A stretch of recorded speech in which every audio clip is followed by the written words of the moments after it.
திமுக எப்போ ஆட்சிக்கு வந்தாலும் தெரியும். இதே விழுப்புரத்தில் இருக்கிற நகரத்தில் இருக்கிற மருத்துவமனையை இதே 2006 2011 ஆட்சியில அந்த மருத்துவமனையை மூடுறாங்க. அதுக்கு மிகப்பெரிய கண்டனம், உண்ணாவிரதம் இருந்த போராட்டம் நின்னோம்.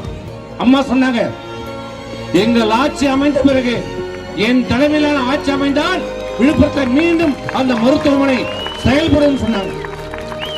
ஆட்சிக்கு வந்த ஒரே மாசத்துல அந்த மருத்துவமனையை மீண்டும் இங்க கொண்டு வந்தது மாண்புமிகு அம்மா.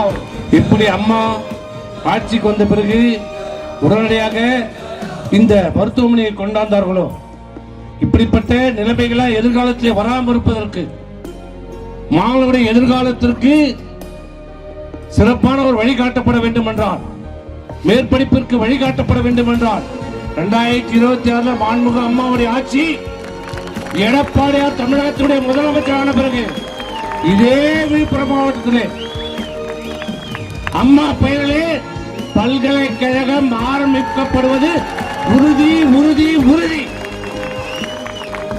கும்பனாலையும் தடுக்க முடியாது, தடுக்க முடியாது. நான் கேட்கிறேன், அம்மா பேர்ல பல்கலைக்கழகம் ஆரம்பிக்கிறதுக்கு உனக்கு நோவுது, உங்க அப்பா கருணாநிதி பேர்ல ஆரம்பிக்கிறதுக்கு மட்டும் இனிக்குதா? இதுக்கு எங்கிருந்தா பணம் வருது? உங்க அப்பா எழுதி வச்சு பண்ணார உயிரில அதுல கொடுக்குறியா? யார் விட்டு பணம்? எங்க வீட்டு பணம்டா. நான் கேஸ் போடுவேன். நான் கருணாநிதி பேர்ல பட்டம் வாங்க மாட்டேன். அவன் 8ஆம் கூட படிக்கல, நான் வாங்க மாட்டேன்.